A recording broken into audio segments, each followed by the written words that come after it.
प्रिय मित्रों, स्वागत है आप सबका आपके अपने चैनल स्टडी विद प्रदीप पे। दोस्तों, जैसा कि आप जानते हैं, ब्रेकिंग न्यूज में हम लेकर के आते हैं छात्र जीवन से संबंधित सभी बड़ी जानकारियां जो किसी भी आयोग से संबंधित होती, परीक्षा से संबंधित होती या किसी सरकारी जॉब से रिलेटेड होती हैं। तो आज की बड़ी जानकारी है UP triple S C breaking news के तहत हम आपको बताने चल रहे हैं ओटीआर के बारे में, यानी वन टाइम रजिस्ट्रेशन के बारे में। आज ही की डेट में एक यूपी ट्रिपल एस सी द्वारा एक नोटिस जारी की गई है जिसमें ओटीआर के बारे में सारी जानकारी दी गई। तो ओटीआर के बारे में संपूर्ण जानकारी को हम लोग समझने का प्रयास करते हैं और एक एक करके सबके बारे में अध्ययन करेंगे। यहाँ पे सारी जानकारी हम आपको विस्तृत रूप से बताने चल रहे हैं। तो बात यहाँ पे कर रहे थे कि इसके बारे में सारी जानकारी दें, उससे पहले एक छोटी सी जानकारी है कि पेट के लिए, पीईटी के लिए जो आपकी क्लासेस हैं वह 1 अप्रैल से स्टार्ट होने वाली हैं। 1 अप्रैल 2021 से आपकी क्लासेस स्टार्ट होने वाली पेट के लिए। टोटल सिलेबस को हम लोग पढ़ेंगे, एक एक करके सारी क्लासेस करेंगे, उसका प्रैक्टिस पेपर करेंगे, सब कुछ करेंगे। लगभग 100 दिन का ये प्रोग्राम है और जो आपके लिए पूरी तरह से फ्री है।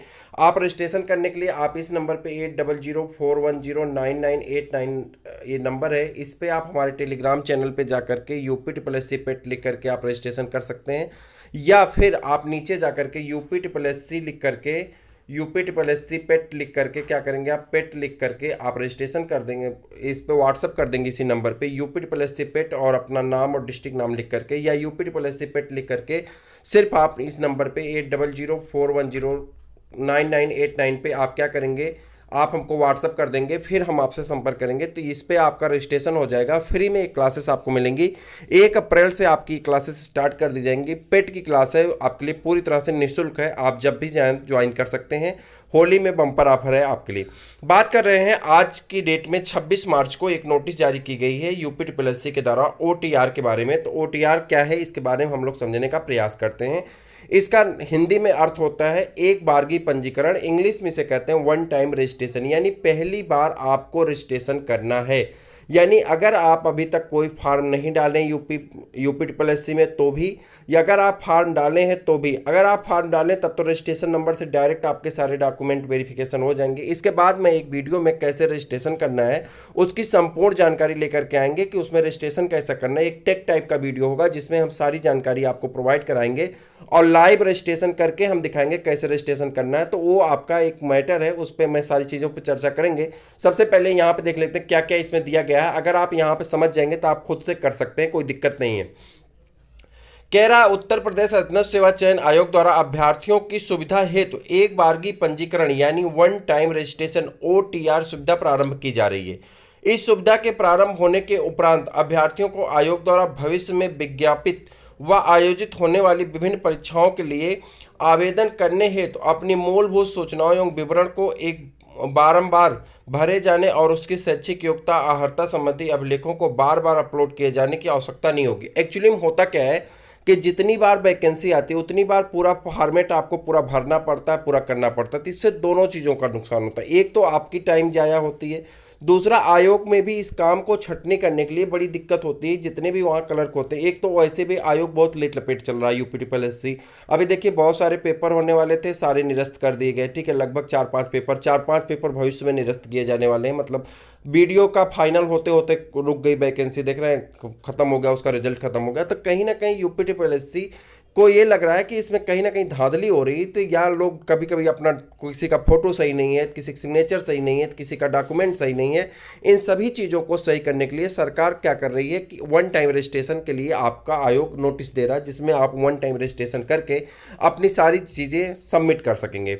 बात कर रहे हैं यहाँ पे आयोग द्वारा भविष्य में विज्ञापित पदों हेतु आयोजित की जाने वाली किसी भी प्रारंभिक व मुख्य परीक्षा, प्रतियोगात्मक परीक्षा में प्रतिभाग करने व उसके लिए आवेदन करने हेतु सर्वप्रथम एक बारगी पंजीकरण ओटीआर किया जाना अनिवार्य। यानी अगर आप भविष्य में कोई भी वैकेंसी में पार्टिसिपेट करना चाहते हैं, यानी किसी भी वैकेंसी में आप जाना चाहते हैं, सम्मिलित होना चाहते हैं यूपी ट्रिपल एस सी को, तो आपके लिए यह ओटीआर अनिवार्य है। यानी आपको ओटीआर करना ही पड़ेगा, वन टाइम रजिस्ट्रेशन आपको करना पड़ेगा। रजिस्ट्रेशन कैसा करना है इसके लिए नेक्स्ट वीडियो जरूर देखिएगा, नीचे डिस्क्रिप्शन में लिंक मिल जाएगा। अगर आपको कोई दिक्कत होगी तो नीचे नंबर भी दिया गया 8004109989, तो उस नंबर पे आप हमें व्हाट्सअप करके संपर्क कर सकते हैं, हम आपको बताएंगे कैसे आपको करना है।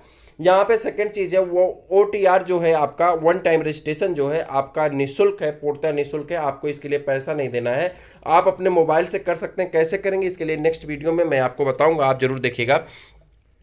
एक बारगी पंजीकरण हो जाने के उपरांत प्रारंभिक अर्हता परीक्षा हो यानी पीईटी, जिसकी क्लासेस आपकी स्टार्ट होने वाली कब से, मैंने अभी आपको बताया कि जिसका रजिस्ट्रेशन आपका यहाँ पे स्टार्ट हो गया कोचिंग पे, तो आप वो पीईटी यानी प्रीलिमिनरी एलिजिबिलिटी टेस्ट का जो आपका क्लास है वो आपका 1 अप्रैल से स्टार्ट होने वाला है, तो जिसके लिए आप यहाँ से रजिस्ट्रेशन कर सकते हैं।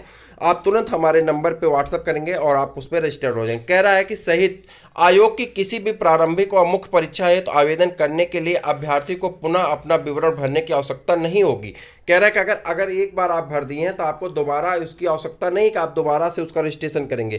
किसी भी परीक्षा है तो आवेदन करने के लिए आवेदक को मात्र आयोग की वेबसाइट पर जाना है, परीक्षा का चयन करते हुए उस पर निर्धारित फीस जमा कर देना। जो फीस आयोग निश्चित करेगा उस फीस को आपको जमा कर देना। अभ्यर्थी तो का इन समस्त विवरण के उसके द्वारा एक बारगी पंजीकरण में दिए गए विवरण के आधार पर स्वतः प्रदर्शित हो जाएगा। ठीक है।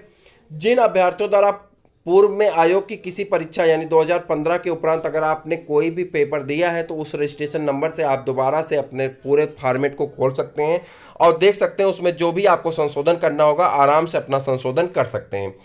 फिर नेक्स्ट पॉइंट है आपका, अभ्यर्थियों द्वारा आयोग की वेबसाइट पर दिए गए ई फॉर्म, जो फॉर्म दिए गए हैं के माध्यम से नए सिरे से, कह रहा है नए सिरे से भी अपना पूर्ण विवरण भरते हुए एक बारगी पंजीकरण किया जा सकता है। ठीक है। अभ्यर्थी को अपना शैक्षिक योग्यता व अर्हता संबंधी अभिलेख एक बारगी पंजीकरण के समय अपलोड करने होंगे। एक बार अभिलेखों को अपलोड कर दिए जाने व उनका विवरण पंजीकरण फॉर्म में भर दिए जाने के उपरांत इन अभिलेखों को बार बार अपलोड किए जाने की आवश्यकता नहीं होगी। यानी अगर आप एक बार वन टाइम रजिस्ट्रेशन में ये सारा काम कर देते हैं तो आपको हर बार यह काम करने की आवश्यकता नहीं होगी। क्लियर है। आगे बढ़ जाए, जैसे यहाँ पे दिया है शैक्षिक अर्हता जो आपकी योग्यता है, ठीक है, अर्हता तथा अनुभव आदि का विवरण आपको एक बार भरना है और उसमें परिवर्तन होने पर अभ्यर्थी द्वारा अपने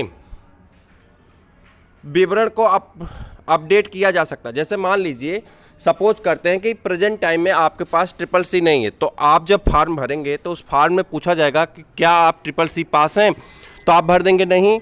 लेकिन जैसे ही आपको मान लेते हैं 2 महीने बाद आपका रिजल्ट आता है, आप CCC पास हो जाते हैं, तो फिर से आप जा करके वहाँ पे जब कोई वैकेंसी आएगी तो वहाँ पर अपना संशोधन करके फिर से आप CCC के लिए अपडेट कर सकते हैं। क्लियर हो गया।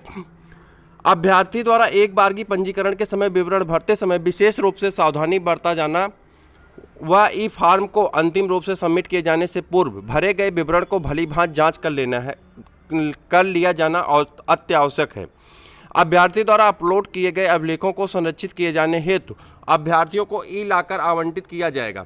आपको क्या दिया जाएगा? ई लॉकर दिया जाएगा। ठीक है, क्या दिया जाएगा? ई लॉकर आवंटित किया जाएगा तथा एक बार ई लॉकर संख्या आवंटित हो जाने के उपरांत अभ्यर्थी को मूलभूत विवरण अर्थात उनके माता पिता का नाम, ठीक, माता व पिता का नाम, जन्मतिथि, लिंग, आधार कार्ड के अंतिम 6 अंक, मूल निवास का प्रदेश, ठीक, व जाति से संशोधित नहीं किया जा सकता। यानी अगर आप इसको कर देते हैं तो आप इतनी चीज़ों में संशोधन नहीं कर सकते। किसमें? माता पिता के नाम में संशोधन नहीं कर सकते, जन्म तिथि में संशोधन नहीं कर सकते, लिंग मतलब मेल फीमेल में आप संशोधन नहीं कर सकते, आधार कार्ड का जो अंतिम 6 अंक दिए हैं उसमें भी आप संशोधन नहीं कर सकते हैं, मूल निवास जो आपका होगा जहाँ पर आप मूल निवास अपना भरेंगे उसमें संशोधन नहीं कर सकते हैं। ठीक है। मूल निवास का प्रदेश, जैसे मान लीजिए आप MP के हैं तो MP भर दिए, बिहार के हैं बिहार भर दिए, तो फिर चाहते हैं कि आप UP चेंज कर लें तो ऐसा आप कर नहीं पाएंगे। या आप UP के हैं, आपने गलती से किसी दूसरे राज्य का चयन कर लिया तो आप दोबारा से UP में आने के लिए आप सक्षम नहीं है, चूँकि उसमें संशोधन नहीं किया जाएगा यहाँ पर स्पष्ट रूप से। इसलिए फॉर्म को सबमिट करने से पहले अच्छी तरह से देख लें और नीचे वीडियो में हम फॉर्म को सबमिट करते हुए बताए हैं, नीचे लिंक मिल जाएगी तो उसको ज़रूर देख लें। एक बार भरने से पहले 5 मिनट 7 मिनट आपका वीडियो देखने से ज़्यादा नुकसान नहीं होगा, लेकिन उससे आपको कोई गलती करने की संभावना नहीं रहेगी, ये मेरा विश्वास है।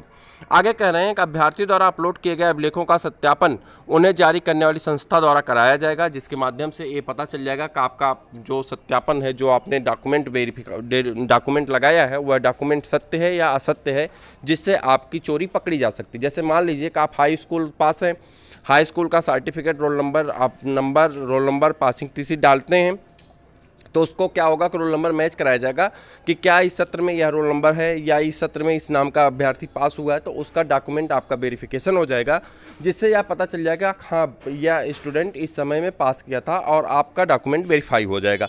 इस तरह से बहुत सारी चीज़ें आपकी की जाएंगी, जो इसके लिए OTR बहुत ज़रूरी है। और मैं आपसे कहूँगा कि OTR करने से पहले एक बार आप नीचे का वीडियो ज़रूर देख लें, जिससे सारी चीज़ें आपको समझ में आ जाएंगी। क्लियर है?